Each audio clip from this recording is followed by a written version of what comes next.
신약 성경 안에는 여러 지역 교회들이 등장합니다.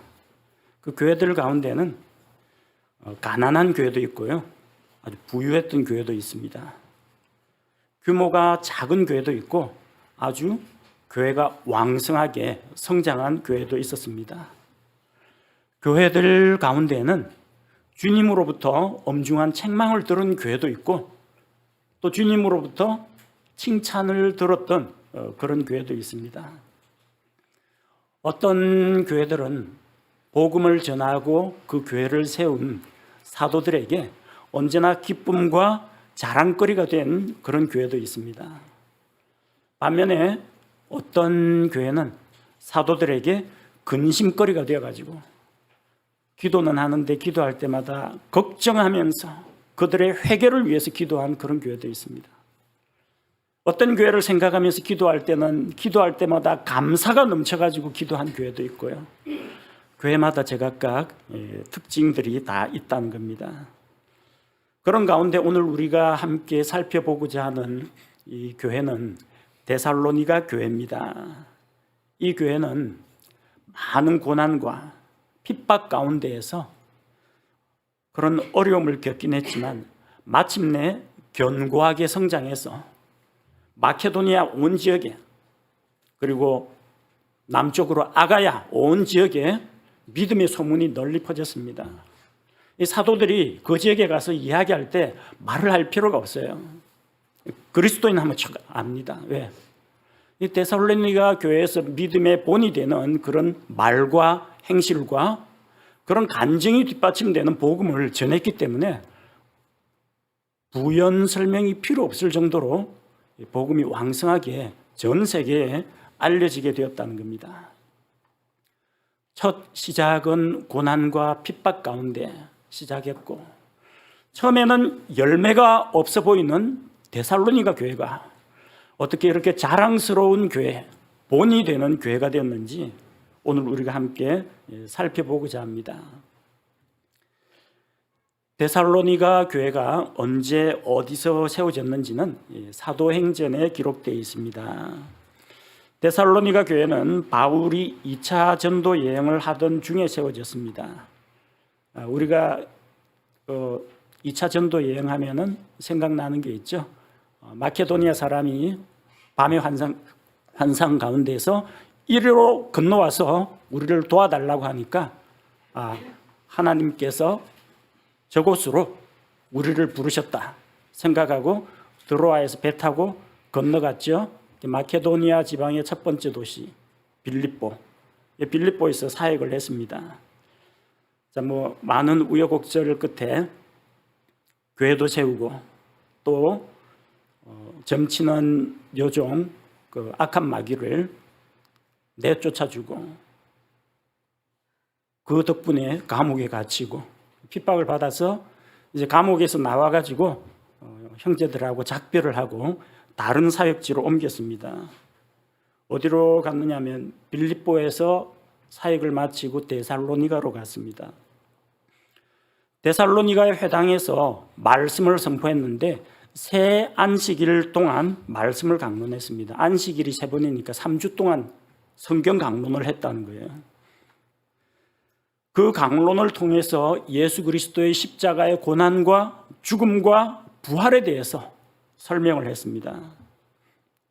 그래서 바울이 전하는 말씀을 들은 사람들 중에서 믿는 사람도 있었는데 믿지 않는 유대인들이 어떤 불량배들을 데리고 와서 온 도시를 소란하게 했습니다.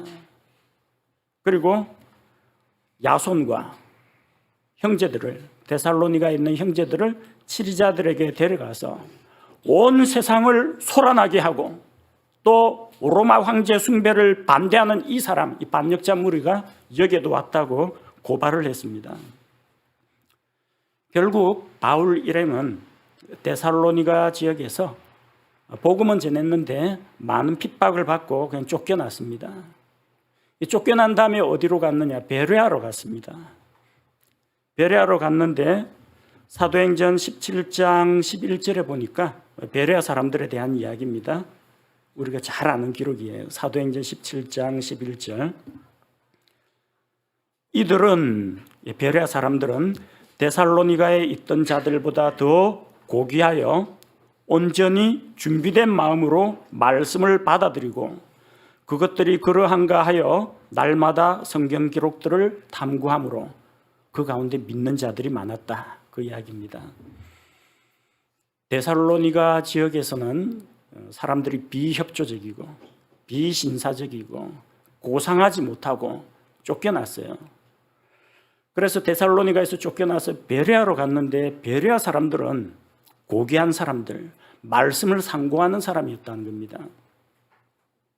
수준 차이가 나죠?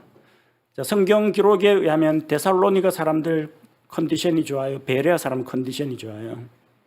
베레아 사람들이 좋았어요. 근데 신기한 일이 있습니다. 성경은 분명히 베레아 사람들이 데살로니가 사람들보다 더 영적으로 상태가 좋았고 말씀에 대한 열심도 있었다고 하는데 나중에 나타난 결과를 한번 보십시오. 신약 성경에 데살로니가 교회는 있습니다. 베레아 교회 혹시 들어보셨습니까? 베레아 교회 저기 성락교회 말고 이상한 귀신론 주장하는 그 베레아 말고 신약 성경에 베레아 교회 안 나와요. 베레아가 만약에 교회가 잘 성장하고 성도들이 많이 모이면 바울이 편지 한번 썼을 것 같아요. 베레아 전서, 베레아 후서. 좀 할 말이 많으면 베레아 1서, 베레아 2서, 베레아 3서 썼을 것 같은데 그런 성경은 없습니다. 데살로니가 전서하고 데살로니가 후서는 있다는 겁니다. 첫 출발은 베레아가 좋았습니다. 나타난 결과와 열매는 데살로니가 사람들이 훨씬 더 좋았습니다. 도대체 무엇이 데살로니가 교회에 그런 변화를 가져왔을까요? 오늘 우리가 살펴보고자 하는 것이 이 데살로니가 사람들이 어떻게 해서 믿는 사람들의 본이 되는 그런 교회로 성장했는지 알아보고자 하는 겁니다. 자, 데살로니가 교회가 어떤 교회였느냐 하나씩 짚어보겠습니다. 자, 첫째로 하나님 안에 있는 교회였다는 겁니다. 1절에 나오죠.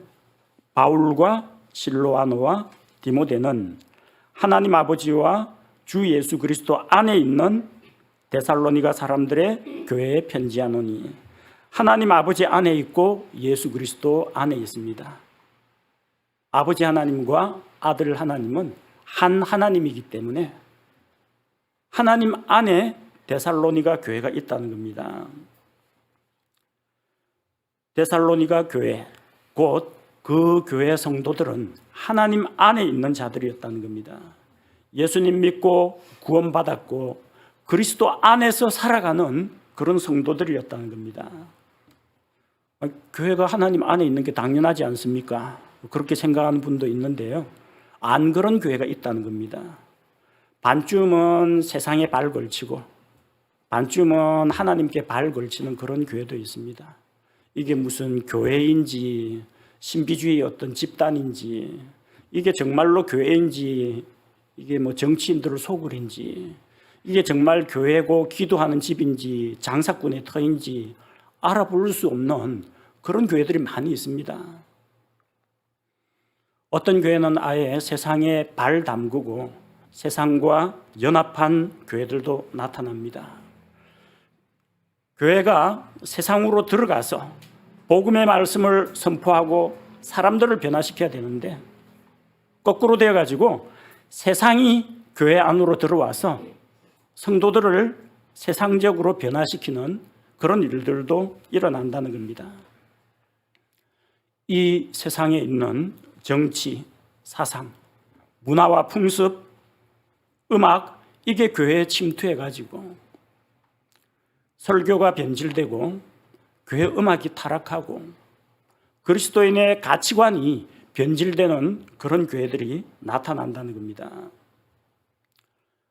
지역교회 안에 구원받지 못한 사람들이 너무 많이 모여 있을 경우에 세상적인 모습이 교회에 나타납니다. 세상에 속한 그런 자들이, 아직 거듭나지 않은 자들이 교회 안에서 그리스도인이란 이름으로 행세할 때 이 세속적인 모습이 드러납니다. 교회 성도들이 영적인 분별력이 없을 때, 혹은 구원은 받았는데 영적으로 미성숙할 때 교회 안에서 세상의 모습이 나타나고, 이게 하나님 안에 있는 교회인지 세상에 속한 교회인지 알 수 없는 그런 교회가 되어버린다는 겁니다. 데살로니가 교회의 가장 큰 자랑거리는 그들이 하나님 안에 있는 건강한 교회였다는 겁니다. 여러분은 하나님 안에 있습니까? 예수 그리스도 안에 있습니까? 그럼 데살로니가 교회처럼 만약 주님께서 우리 교회 편지를 쓰신다면 하나님 아버지와 주 예수 그리스도 안에 있는 한마음 침례교회 문안한다, 아마 이런 표현을 사용하실 줄로 믿습니다. 둘째로 데살로니가 교회의 모습은 믿음의 행위가 있는 교회였다는 겁니다. 3절에 나오죠. 하나님 곧 우리 아버지의 눈앞에서 우리 주 예수 그리스도 안에 있는 너희의 믿음의 행위와, 믿음과 행위는 반대되는 것이 아닙니다. 구원받을 때 믿음이냐 행위냐, 이때는 행위가 아니라 믿음입니다. 우리는 우리의 선한 행위로 말미암지 않고 하나님의 은혜로 믿음을 통해서 값없이 구원받습니다. 그러다 보니까 믿음하고 행위를 이렇게 떼놓고 생각합니다. 구원에는 행위는 필요 없고 믿음, 오직 믿음.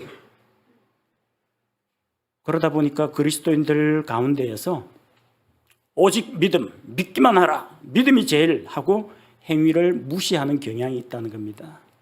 구원받을 때는 우리의 행위는 아무런 도움이 안 됩니다. 그러나 구원받은 이후에는 우리의 믿음이 행위로 드러나야 합니다.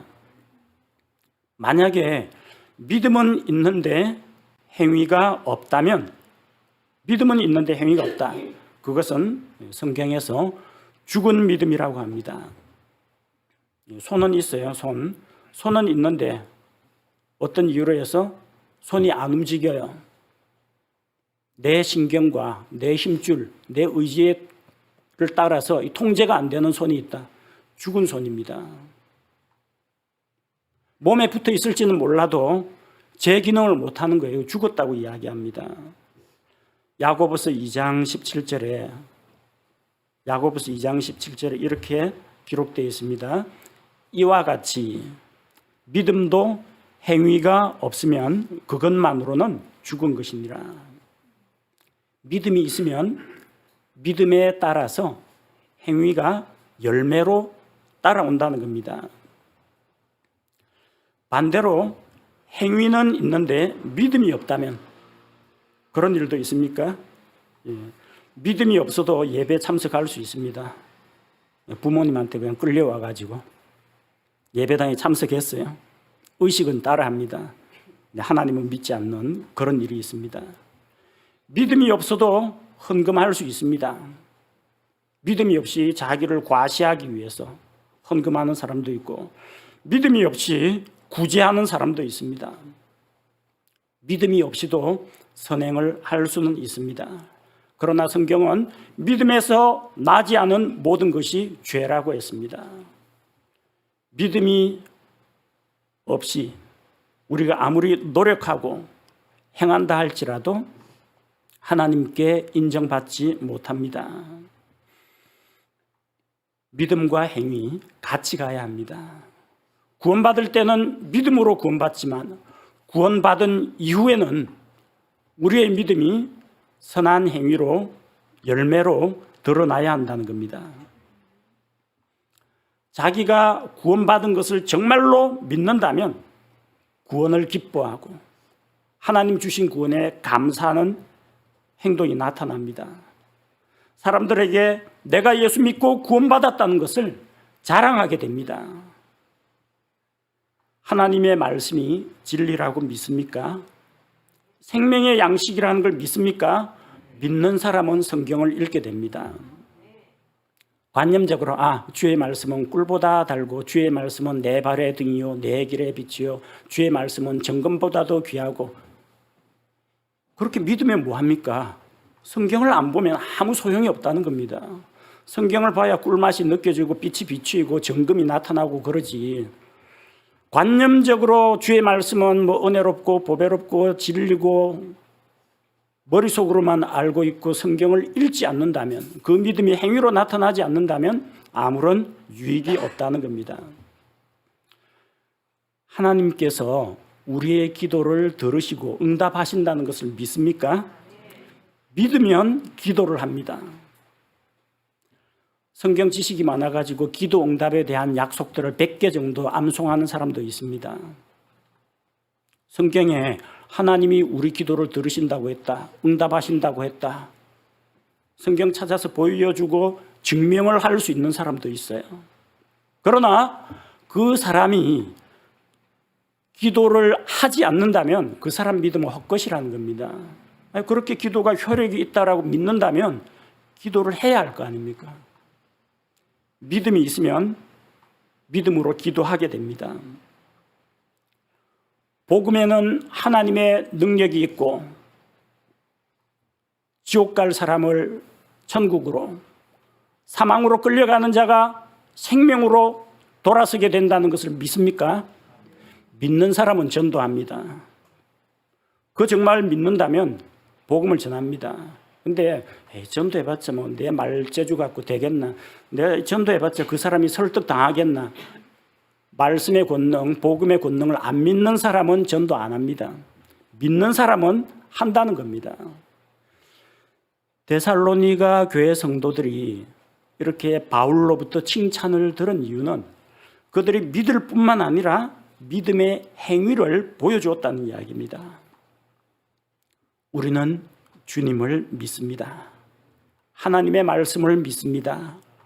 올바른 교리를 믿고 있습니다.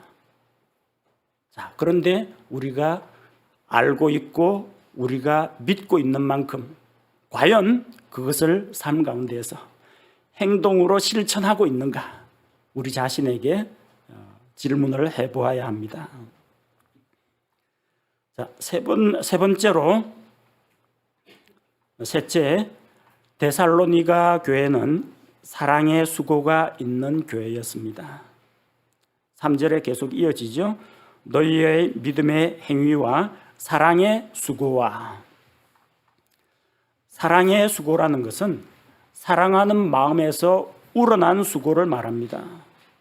수고를 하는 동기가 사랑이라는 것을 이야기합니다. 물론 사랑이 없어도 수고할 수 있습니다. 사회적인 지위와 체면 때문에 열심히 수고하는 사람도 있습니다. 정치인들 선거철 되면 잘하죠. 평소에 절대로 안 먹을 음식도 가서 먹어치우고, 평소에는 일 안 하면서 노동의 현장 가가지고 작업복 입고 일하고, 밭에 나가서 일을 하고, 모내기 하는 거 도와주고, 수산시장에 가서 생선 잡는 거, 이런 것들, 생선 손질하는 거 시범으로 보여주고, 정말 그거 사랑해서 하는 거 아닙니다. 한 표 얻으려고 하는 겁니다. 사랑은 없어도 수고하는 사람들 많습니다. 자기 체면 때문에. 대부분 이제 큰 교단 교회에 가면 학생의 수련회 갈 때만 되면 재정적으로 돈 많으신 이 장로님들이 학생들한테 찬조금 줍니다. 수련회 잘 다녀오라고 몇십만 원씩 해가지고, 어떤 분들은 그냥 간식을 밤중에 사가지고 날라다 주시는 분도 있습니다. 우리 그런 거 참 감사하게 잘 받아 먹었습니다. 진짜 사랑으로 주시는 분도 있고요. 평소에는 학생의 얼굴도 한 번도 안 비치시고 우리가 뭐 배우고 있는지 어떻게 성장하고 있는지 전혀 관심도 없는데 이상하게 뭐 수련회나 뭐 그런 것만 되면 나타나시는 분들이 계세요. 왜?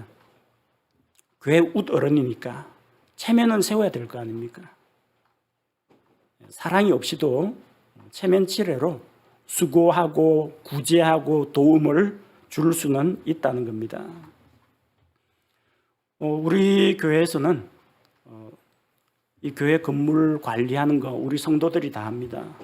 뭐 누구누구가 하는지 여러분 뭐 일일이 다 열거할 수는 없지만 많은 분들이 합니다. 분리수거할 뭐 쓰레기가 모였다. 알아서 우리 뭐 교회 분리수거 일도 있는데 쓰레기 많이 모이면 좋지 않다고 포장해가지고 자기 집에 가서 버리시는 분들도 계세요. 또 어떤 분은 주기적으로 교회 방문해가지고 청소하시는 분도 있습니다. 무엇이 그분들로 하여금 수고하게 만듭니까? 교회에서 월급 주지 않습니다. 교회에서 막 이름 알리면서 감사합니다, 감사를 표하지도 않습니다. 말 없이 이름 없이 수고합니다. 그 동기가 무엇입니까? 자기 집도 아닌데 사랑 말고는 설명할 길이 없습니다. 그게 사랑의 수고라는 겁니다. 이 청소하는 거 용역업체에 맡기면은 열심히 청소해 줍니다. 왜 해줍니까? 돈 벌기 위해서 합니다. 돈 벌기 위해서. 그건 사랑의 수고가 아닙니다. 그냥 노동의 대가를 받기 위해서 하는 겁니다. 자기 일이 아니지만 다른 성도들을 위해서, 교회 공동체를 위해서 이렇게 말없이 수고하는 분들의 수고, 그게 사랑의 수고라는 겁니다. 사랑이 아닌 의무감에서 할 때, 일할 때 그것은 하나님 앞에서 인정되지 않습니다. 사랑이 없으면 섬기는 수고를 아무리 많이 한다고 할지라도 다 의미 없는 일이 되어버립니다. 고린도전서 13장 2절 3절에서는 사랑이 가장 중요하다는 것을 말하면서 만약에 사랑이 없다면 어떤 일이 일어나느냐? 내가 대언하는 선물이 있고 대언의 은사를 가졌고 모든 신비와 모든 지식을 이해한다고 하더라도 또 모든 믿음이 있어 산을 옮길 수 있을지라도 사랑이 없으면 내가 아무것도 아니요. 내가 모든 재산을 바쳐 가난한 자들을 먹이고 또 내 몸을 불사르게 내줄지라도 사랑이 없으면 그것이 내게 아무 유익을 주지 못한다고 했습니다. 사랑이 없이 수고는 할 수도 있으나 사랑이 없다면 그 수고는 하나님 앞에 인정받지 못합니다. 데살로니가 교회 성도들은 사랑하는 마음으로 서로가 서로를 사랑하고 각 사람이 교회를 사랑하고 이 사랑하는 마음이 넘쳐서 그 사랑이 수고라는 열매로 나타났다는 겁니다. 나는 주님을 사랑합니까? 머리이신 예수 그리스도를 사랑하는 만큼 그분의 몸이 되는 예수 그리스도의 몸이 되는 교회를 사랑하고 있습니까? 사랑으로 교회를 섬기고 또 성도들과 사랑으로 교제하고 있습니까? 사랑으로 섬기고 봉사하고 있습니까? 우리의 모든 활동의 동기가 예수 그리스도 안에 있는 사랑이 되어야 한다는 것을 보여주고 있습니다. 넷째로 데살로니가 교회는 소망의 인내가 있는 교회였습니다. 3절에서 계속 이어집니다. 사랑의 수고와 소망의 인내를 끊임없이 기억하기 때문이니. 소망의 인내, 소망 중에 모든 것을 참고 견디는 것을 말합니다. 가장 간단한 예가 있습니다. 소망이 있으면 참고 견딘다는 거. 야곱이 외삼촌의 딸 라헬에게 마음을 두고 있었습니다. 외삼촌이 조건을 내걸었습니다. 7년 동안 무보수로 일해라. 그러면 딸을 주겠다. 결혼 지참금 대신해서 노동으로 몸으로 때워야 했습니다. 놀랍게 야곱이 그 제안을 받아들였습니다. 그러나 야곱이 라헬을 사랑함으로 7년을 수일같이 여겼더라. 왜 7년이란 그 긴 기간 동안 잠도 제대로 못 자고 가혹한 조건 하에서 보수 한 푼 안 받고 일을 했는데 그렇게 인내하면서 일할 수 있었느냐? 7년만 채우면 결혼한다. 소망이 있었기 때문입니다. 7년 뒤에는 라헬은 내 아내가 된다. 이 소망이 있으니까 고생이 고생 같아 보이지 않는 겁니다. 7년이 며칠밖에 안 되는 것처럼 휙 지나가 버렸어요. 여러분, 소망이 있는 사람은 현실의 고통을 잊을 수가 있습니다. 답답하고 지루한 인생, 언제 끝날지 모르는 고통과 질병과 그 가운데에서도 희망을 잃지 않을 수 있는 것은 소망이 있기 때문입니다. 데살로니가 교회 성도들은 예수님 다시 오실 것을 소망 중에 기다렸습니다. 오늘 읽은 데살로니가 전서 1장, 우리 끝까지 안 읽었지만 10절에 보면요, 데살로니가 교회 성도들이 어떤 소망을 가졌느냐. 10절에 그분께서 죽은 자들로부터 살리신 그분의 아들께서 하늘로부터 오실 것을 기다리는지 보여주나니 이분은 곧 다가올 진노로부터 우리를 건져내신 예수님이시니라. 하나님의 아들 예수 그리스도께서 하늘로부터 우리에게로 다시 오실 것을 그들은 기다리고 있었습니다. 예수 그리스도 다시 오신다는 그 소망, 주님을 만나 뵙겠다는 소망, 공중으로 휴거된다는 소망, 그들은 주님께 소망을 두고 살았습니다. 그들은 동족들로부터 엄청난 핍박을 받았습니다.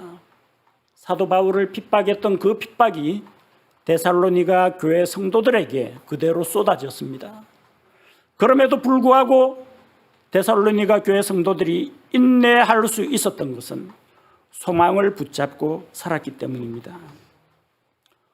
어찌나 핍박이 심했는지 이게 정말 마지막 때의 환난이 아닐까, 그런 생각을 하는 사람이 나올 정도였습니다. 열심히 소망을 품고 기다렸지만 데살로니가 교회, 그 당시 데살로니가 교회 성도들이 살아있는 동안 주님께서 오시지는 않았습니다. 그리고 곧 오신다 하시던 주님이 아직도 안 오고 계십니다. 하지만 그들은 주님을 만나게 될 그 복된 소망 가운데 살았기에 그 모든 고난과 핍박을 극복하고 마침내 영적으로 성장하는, 소망의 인내 가운데에서 굳건하게 성장하는 교회가 되었던 것입니다. 세상에서 살아가는 것이 힘이 듭니까? 너무 땅만 바라보고 살면 자기 자신의 어두운 그림자만 보게 됩니다. 가끔은 햇빛을 등지고 길게 드리워진 자신의 그림자를 볼 것이 아니라 그림자를 등지고 빛 밝은 곳을 바라보십시오.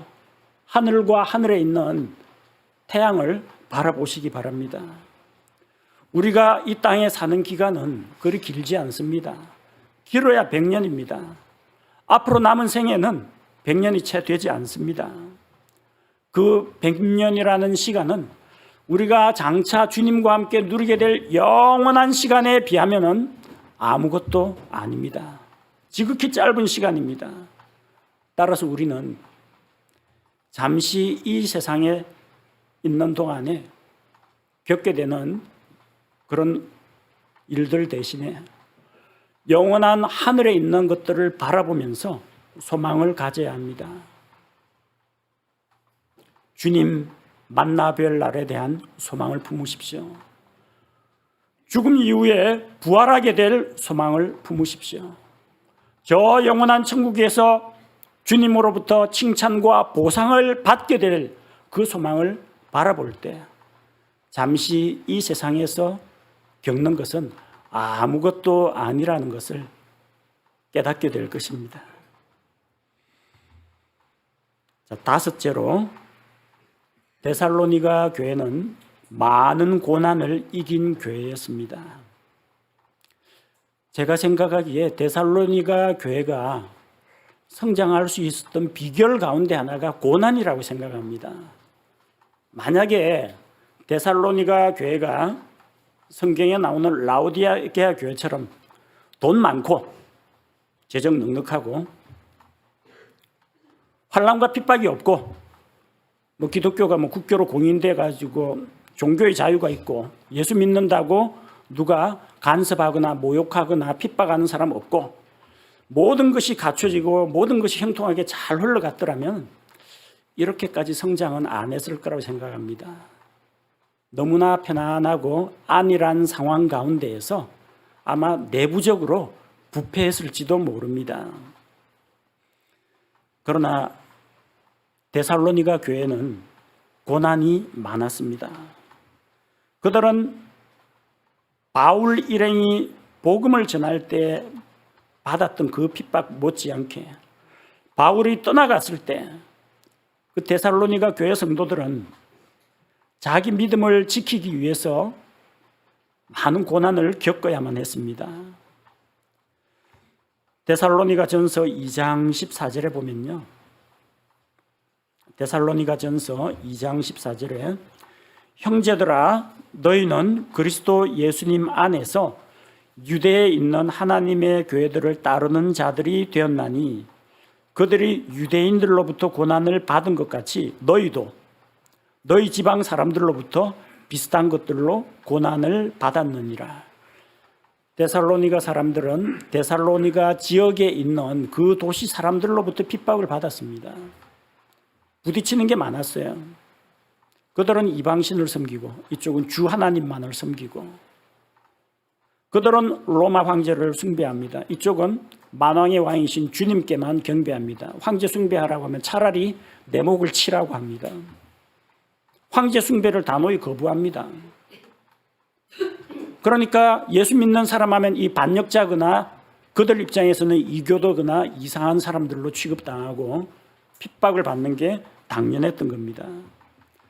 바울이 믿지 않는 유대인들로부터 핍박을 당한 것처럼 예루살렘에 있는 그리스도인들이 동족 유대인들로 핍박을 당한 것처럼 데살로니가 교회 성도들은 그 지역 사람들로부터 핍박을 받았습니다.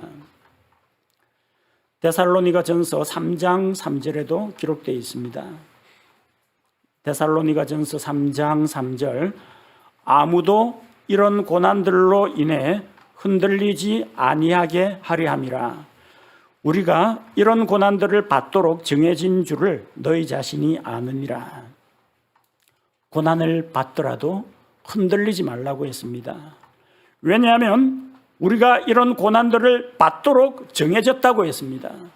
무릇 예수 그리스도 안에서 자기 믿음을 지키고 하나님 앞에서 경건하게 살고자 하는 자는 핍박을 받으리라. 내가 그리스도 예수의 좋은 군사로 나와 함께 고난을 받을지니. 예수님을 따르는 길은 언제나 장미꽃 만발한 동산이 아닙니다. 가시밭길일 수도 있습니다. 골짜기가 있는가 하면 힘든 오르막을 올라가야 할 때도 있습니다. 때로는 길이 보이지 않고 사방이 낭떠러지로 보일 때도 있습니다. 주님을 따르는 길은 고난의 길입니다. 만약 우리에게 고난이 없다면 그 뭔가 좀 이상한 겁니다. 혹시 이게 사탄이 우리에게 주는 사탕 발림이 아닌지 조심해야 됩니다. 아니 예수 믿고 사는데 핍박이 없다는 게 말이 됩니까? 이거는 내가 세상과 친구가 되었거나 아니면 세상이 나를 유혹하고 있는 겁니다. 예수님을 믿는 자들에게는 반드시 고난이 따른다고 했습니다. 그들은 그런 극심한 고난 가운데에서 연단을 받았습니다. 그리고 그런 환난과 핍박 가운데에서도 소망을 놓지 않고 인내로 그 고난을 모두 극복했던 것입니다. 데살로니가 전서 다음에 보낸 편지가 데살로니가 후서입니다.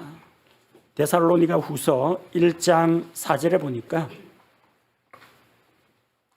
데살로니가 후서 1장 4절에 그러므로 너희가 당하는 너희의 모든 핍박과 환난 속에서 드러난 너희의 인내와 믿음으로 인해 우리는 하나님의 교회들에서 직접 너희를 자랑하노라.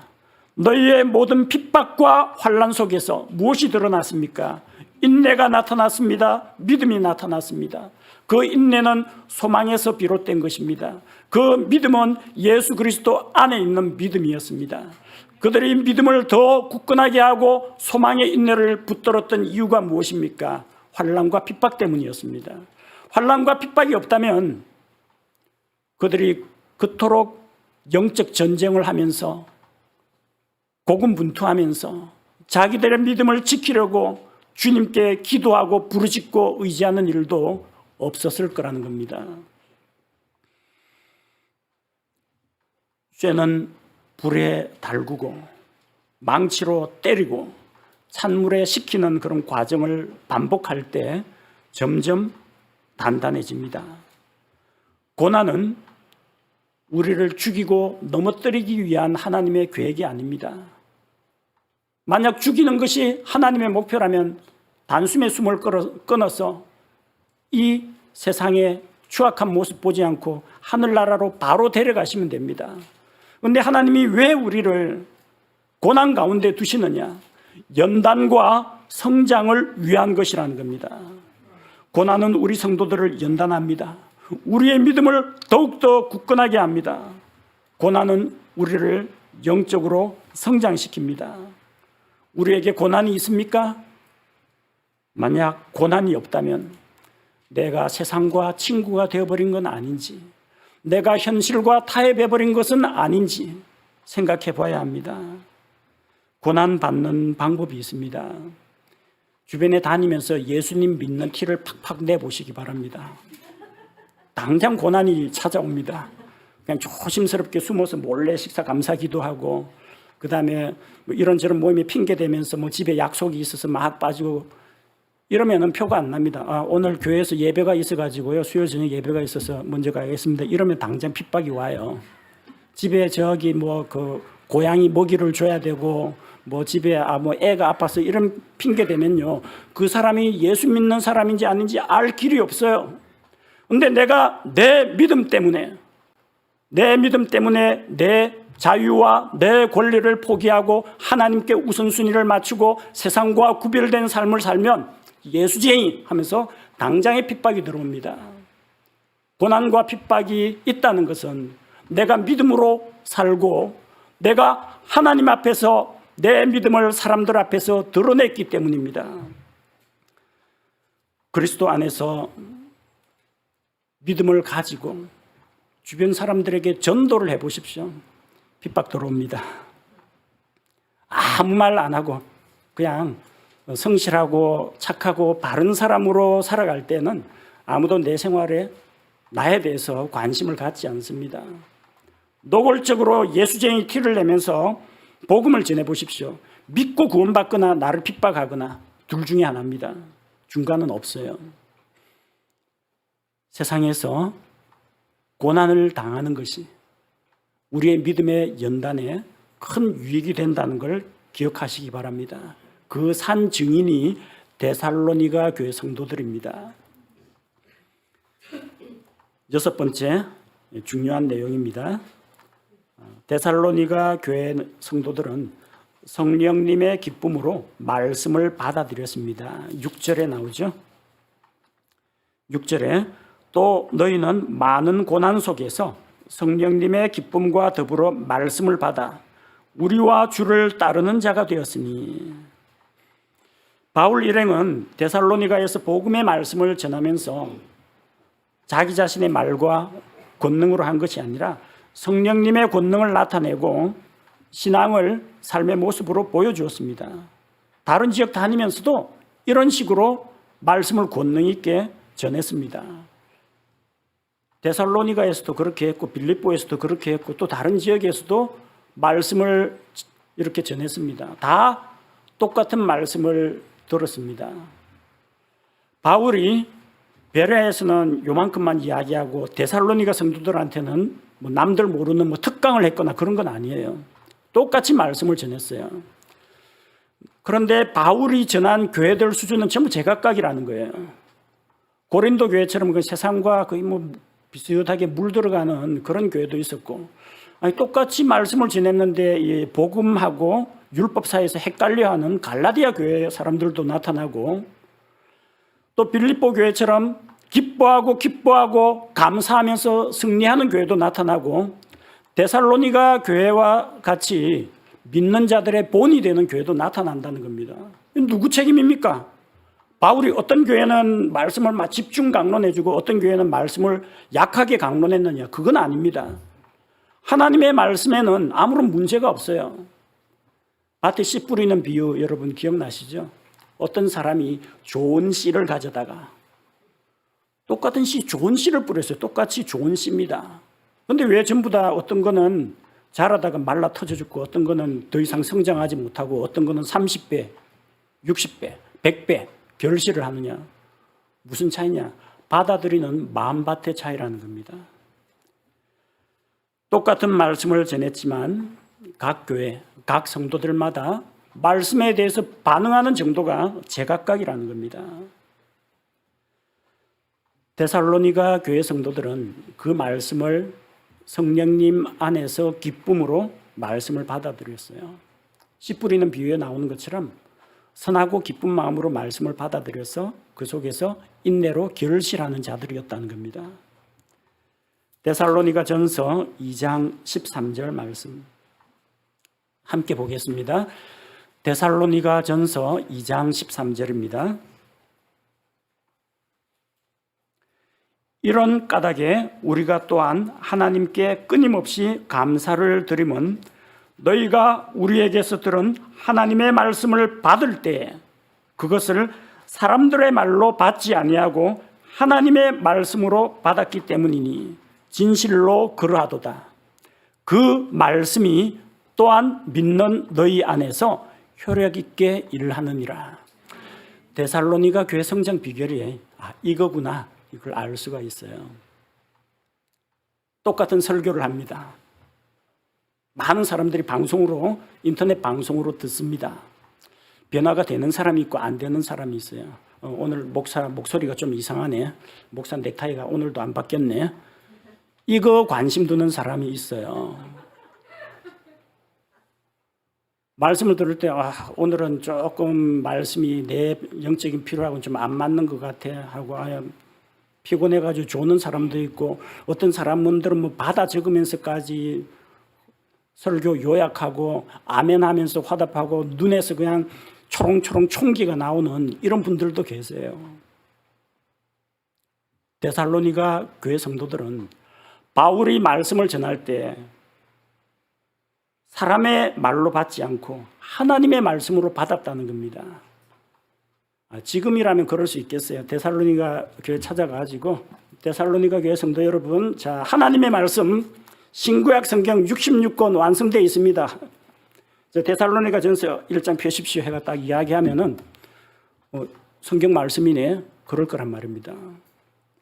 사도 바울 당시에 신약 성경이 집대성되지 않았습니다. 신구약 66권 완성되지 않았습니다. 바울이 그들에게 복음을 전했습니다. 그 구체적인 내용들은 알 수 없지만 예수 그리스도 십자가의 죽음과 부활과 대속과 값없이 얻는 구원의 은혜와 이런 말씀들이 전파되었을 겁니다.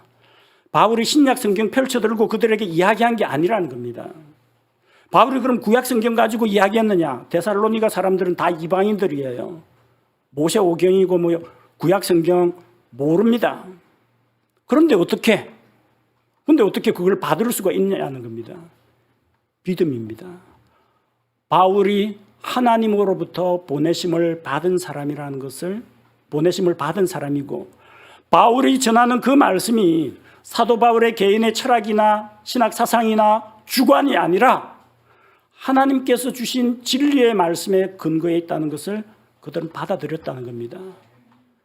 오늘날 우리는 참 쉽게 믿고 있습니다. 무엇이 옳은지 그런지 신구약 성경 66권에 나와 있습니다. 데살로니가 교회 사람들은 구약의 율법, 구약 성경 갖고 있지 않았어요. 그들은 기록된 신약 성경을 가지고 있지도 않았습니다. 성경책이라는 객관적이고 공식화된 문서가 없는 상태에서 하나님께서 보내신 사도 바울의 입을 통해서 말씀을 들었다는 겁니다. 그런데 그들은 놀랍게도 그걸 사람들의 말로 받지 아니하고 하나님의 말씀들로 받았다는 겁니다. 여기에 차이가 있습니다. 목사 설교에 대해서 조언하고 평가하는 분들도 있습니다. 감사한 마음으로 받아들입니다. 평가나 조언도 좋지만 그 말씀 가운데에서 오늘 목사가 나한테 이 말 하네 생각하지 말고 하나님께서 목사를 통하여 이 성경 말씀을 나에게 주셨는데 하나님이 나에게 주신 그 말씀을 내가 어떻게 받고 내가 무엇을 하리까? 이런 반응이 나와야 됩니다. 이걸 목사의 말이나 사람들의 말로 받으면 성장이 없습니다. 성장이 없어요. 수많은 유명한 목사들 유튜브 찾아다니면서 다 설교를 듣고 그리고 지식을 정리하고 그래서 머리에 쌓이는 것은 많을지 몰라도 변화나 성장은 없습니다. 말씀을 말씀으로 하나님의 말씀으로 받아들일 때 변화와 성장이 있습니다. 데살로니가전서 2장 13절의 마지막 부분이 그 이야기입니다. 그 말씀이 또한 믿는 너희 안에서 효력 있게 일하느니라. 말씀이 내 안에서 효력 있게 일하려면 어떻게 해야 하느냐? 그 말씀이 하나님께서 나에게 주시는 하나님의 말씀이라는 것을 믿고 받아들일 때 그 말씀이 내 안에서 일을 하신다는 겁니다.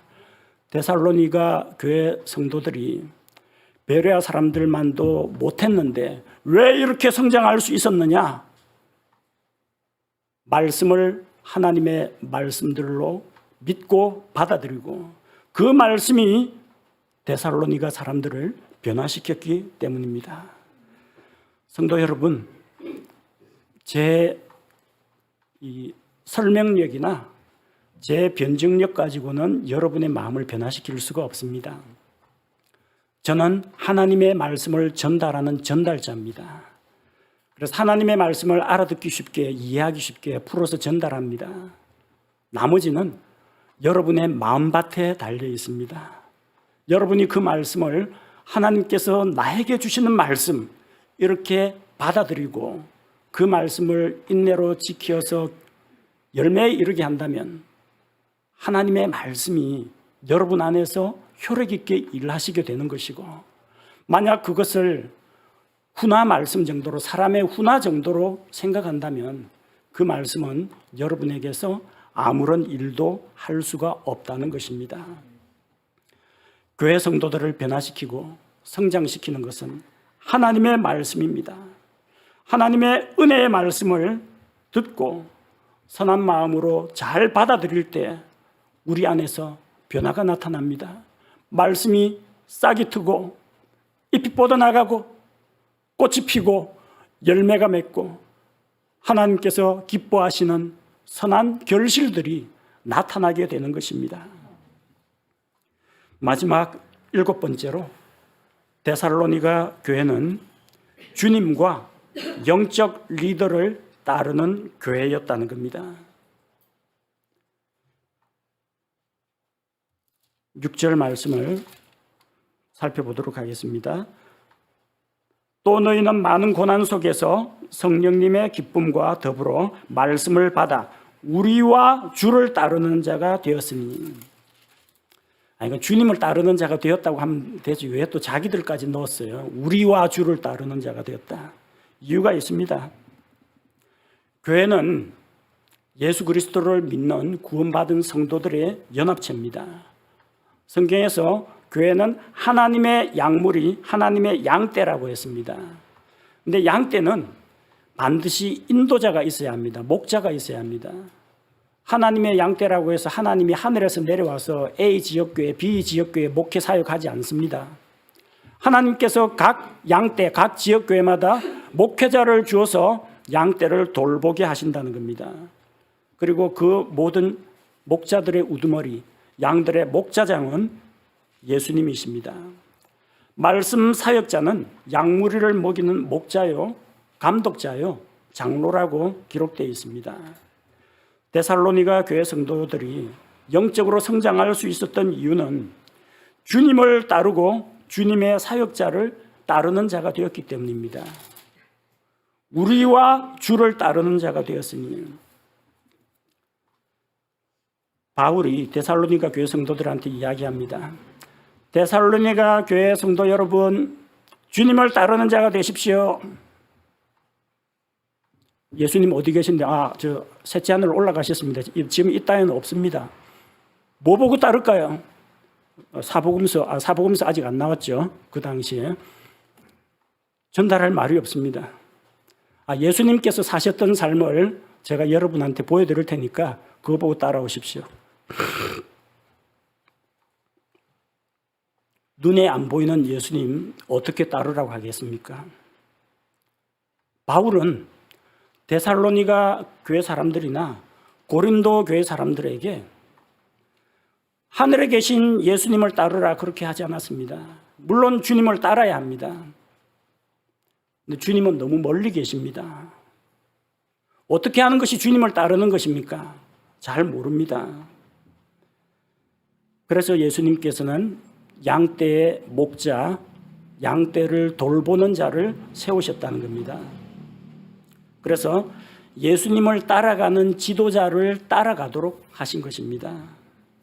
고린도전서 11장 1절 말씀해 보니까 고린도전서 11장 1절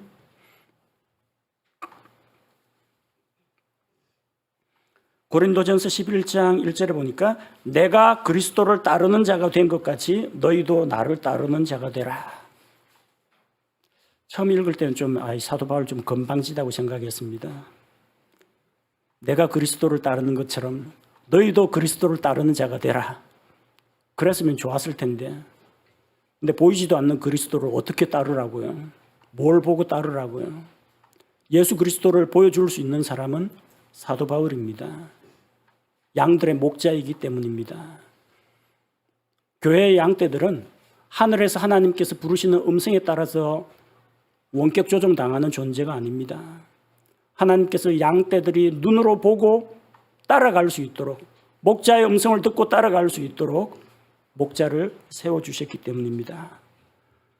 혹시 건방지다고 생각할지 모르겠지만 고린도전서 11장 1절 말씀을 저도 주장합니다.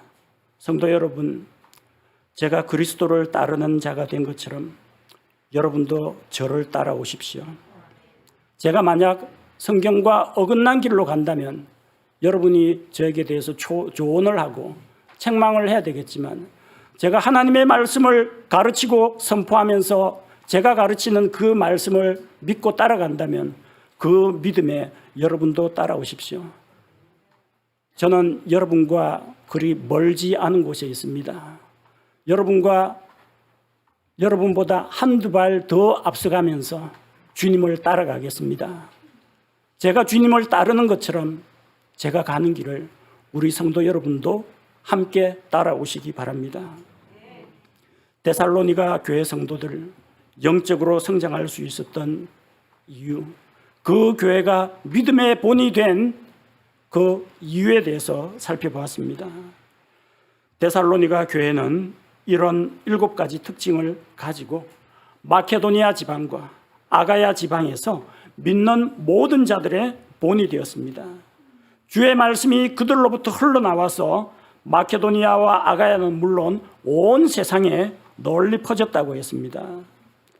데살로니가 교회는 하나님께 기쁨이 되는 교회였고 바울과 그의 동역자들은 데살로니가 교회를 위해서 기도할 때마다 하나님 앞에서 감사하고 찬양을 할 수밖에 없었습니다. 우리 한마음 침례교회가 데살로니가 교회처럼 영적으로 건강하게 성장하기를 원합니다. 믿음과 소망과 사랑 중에 든든히 서고 하나님께 기쁨이 되고 믿는 모든 자들의 본이 되는 교회로 우리 교회를 성장시켜 나갑시다. 우리 함께 기도하겠습니다. 아버지 하나님, 하나님께서 예수 그리스도의 피로 값주고 교회를 세워주셨습니다. 머리이신 예수 그리스도를 모시고 있는 우리 교회 성도들 한 사람 한 사람이 예수 그리스도의 몸에 속한 지체임을 믿습니다. 오늘 데살로니가 교회 성도들의 삶의 모습을 살펴보았습니다. 우리 한마음 침례교회가 그들과 마찬가지로 하나님 안에 곧 예수 그리스도 안에 있는 교회가 되어서 세상과 분리되고 세상과 구별된 교회로 성장해 나갈 수 있도록 도와주옵소서. 우리 성도들 한 사람 한 사람이 믿음의 행위와 사랑의 수고와 소망의 인내 가운데서 영적으로 성장할 수 있도록 하시고 각 개인이 또 교회에 닥친 여러 가지 고난과 핍박을 소망 가운데 믿음으로 승리하며 오로지 주님께만 소망을 두고 고난과 역경 가운데에서도 굴하지 않고 믿음의 연단을 이루어내는 교회로 성장하게 하여 주옵소서. 영적 성장의 비결은 하나님의 말씀이요, 우리가 하나님의 말씀을 사람의 말로 듣지 아니하고 하나님의 말씀으로 받아들일 때 그 말씀이 우리 안에서 효력 있게 일을 하시는 것을 믿사오니 주님, 우리 성도들 마음속에 뿌려진 말씀의 씨앗들이 그 속에서 자라나고 열매가 맺게 하여 주옵소서. 아버지 하나님, 우리 교회는 목자장이신 예수 그리스도를 닮아가고 주님을 따라가기 원합니다. 교회 목회자로 세워주시고 양떼들의 목자로 세워주셨사오니 바른 진리의 말씀과 성령님께서 주시는 분별력 가운데에서 양무리의 본이 되어서 이 교회를 잘 이끌어 나갈 수 있도록 도와주시고 제가 주님을 따라갈 테니 우리 성도들도 저를 따라서 주님을 향하여 한 걸음 한 걸음 더 나아가게 하여 주옵소서. 하나님 앞에 기쁨이 되는 한마음 침례교회가 되게 하시고 하나님 앞에서 감사가 넘치고 하나님의 말씀이 우리 교회를 통해서 주변 지역과 온 세계로 뻗어나가는 교회로 쓰임받게 하여 주옵소서. 예수님의 이름으로 감사드리며 기도합니다. 아멘.